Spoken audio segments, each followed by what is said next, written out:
set it all up for us right now. We're joined by two journalists covering the story along with us here on CPAC. Antoine Trépanier is the Parliamentary Correspondent for La Presse. Nick Taylor-Vaisey is the Ottawa Bureau Chief for Politico. Good morning to the two of you. Bonjour. Morning. So obviously a lot of issues on the table today, as we heard from Marc-André list out what's going to be the plenary discussion, the policy debates that we'll hear as this day goes on.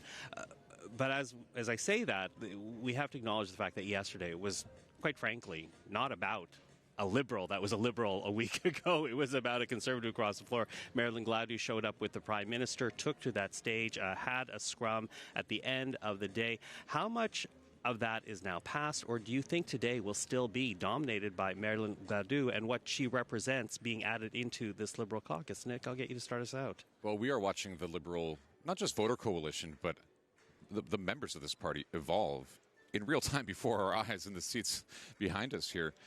This is a party that a week ago would have said Marilyn Gladu was maybe not a foe, because she has a reputation for being collegial, but certainly not a Liberal. And last night, Liberals fanned out throughout Montreal, and they were sort of getting used to each other, having social time, talking about what had just happened. We're seeing the younger Liberals here who grew up in the Trudeau era reckoning with a different kind of Liberal party, the kind of Liberal party that existed in the earliest part of the 21st century when Paul Martin was Prime Minister, Jean Chrétien. These were Liberals who could accept social conservatives into their caucus. And you're watching younger folks really kind of come to terms with that. Antoine, vous pouvez répondre en français. Oui, absolument. Ce qui m'a frappé, en fait, hier, c'est d'abord la première journée d'un congrès national à Montréal, dans un endroit qui est connu pour être très progressiste, le Québec. On amène cette personne ce député qui était pas du tout dans la bingo card des gens au début de la semaine. Et au Québec, à la veille d'une élection partielle dans Terrebonne, que les yeux du Canada en entier sont tournés, c'était comme on dit en anglais, un gamble de la part des libéraux. Et hier soir, quand elle s'est présentée, Mme Gladu, elle avait de l'air d'une libérale. Et ça en a surpris plusieurs ici. Elle fitait dans la salle, ça fonctionnait. Les mots qu'elle a employés, son bilinguisme évidemment, ça a rejoint certains militants. Puis pour peut-être faire un peu de pouce sur ce que Nick a dit, évidemment, ces positions de conservatisme social, il y a beaucoup de libéraux qui sont capables de passer outre ça. Là où il y a eu peut-être un accrochage, c'est ses positions, par exemple, et ses commentaires par rapport au convoi de la liberté qui a occupé le centre-ville d'Ottawa il y a quelques années. Elle appuyait les convoyeurs qui ont occupé le centre-ville d'Ottawa. Donc ça a peut-être moins bien passé. Mm-hmm. Évidemment, hier, elle a fait face aux questions des journalistes tard en soirée. Comment est-ce que vous pensez qu'elle s'en est sortie? Assez bien. Je veux dire, on se regardait un peu parce qu'elle a dit... elle s'est fait poser la question directement, êtes-vous pro-choix? Et elle a répondu oui. Et là, tout le monde se regardait un peu surpris, mais je pense que l'objectif du Parti libéral, du bureau du premier ministre, c'était qu'on passe à autre chose et qu'on tourne la page. Et je pense qu'aujourd'hui, on va beaucoup moins parler de Marilyn Gladu qu'hier. Nick, what did you think? How did she make out in terms of last night's press conference? I think she was relatively measured, and she didn't seem afraid of the journalists who and the crush of reporters who had all kinds of questions for her. She didn't speak very long. It was 6 minutes or so.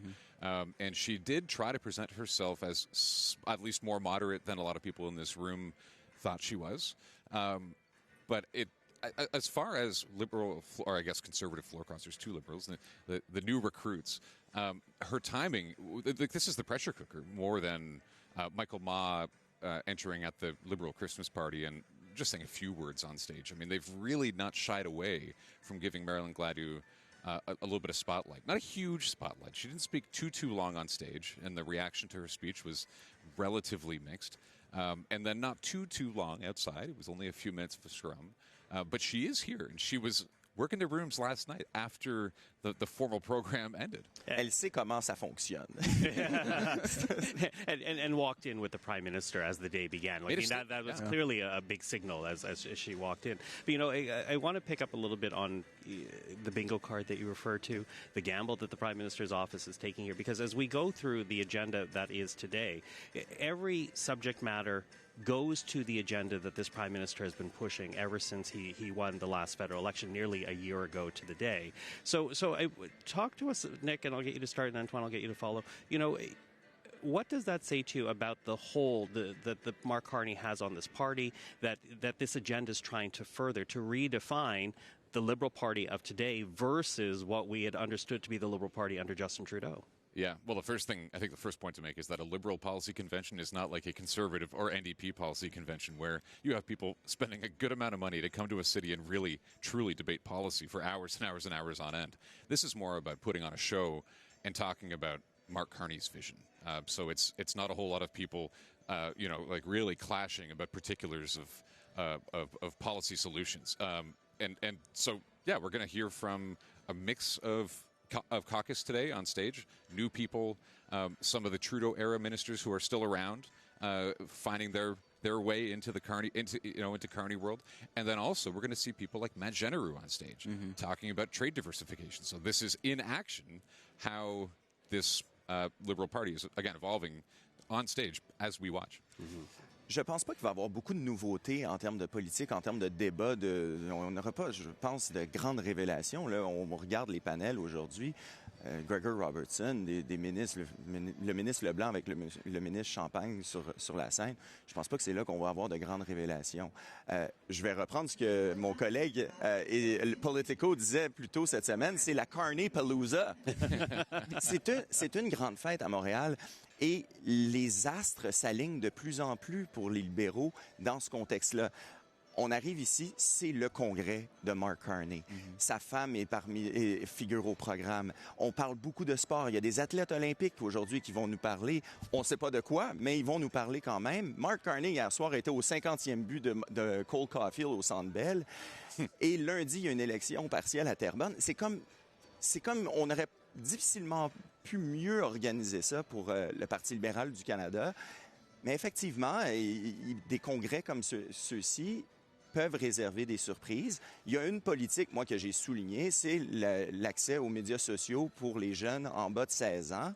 C'est peut-être là qu'il va y avoir les plus grandes tractations et le plus grand intérêt chez le membership, chez les membres durant ce congrès.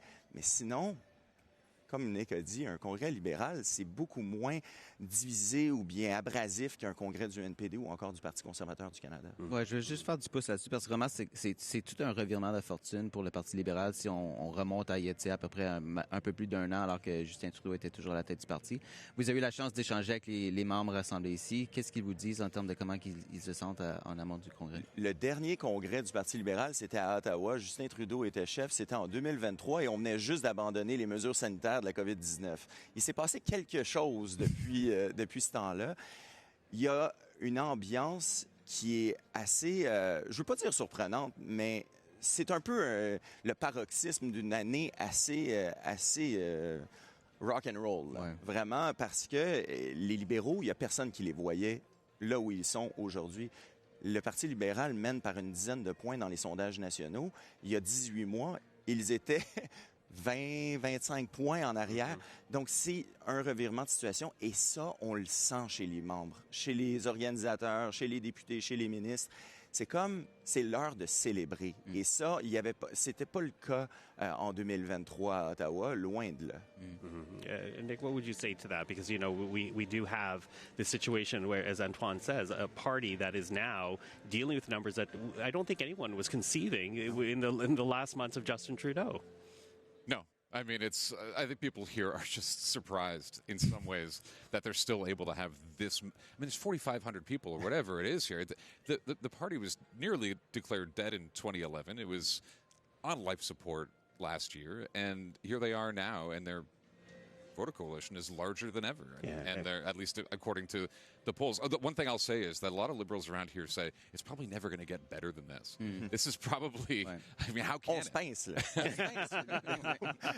Well, certainly the numbers are astronomical and the honeymoon continues. Listen, people are now starting to make their way to this plenary room. We're going to, of course, take our viewers to it as soon as the program gets underway on stage. But for now, Antoine, Nick, thank you for this. We'll speak again throughout today and tomorrow, as tomorrow will be the last day. But for this morning, thank you for getting us off to a good start.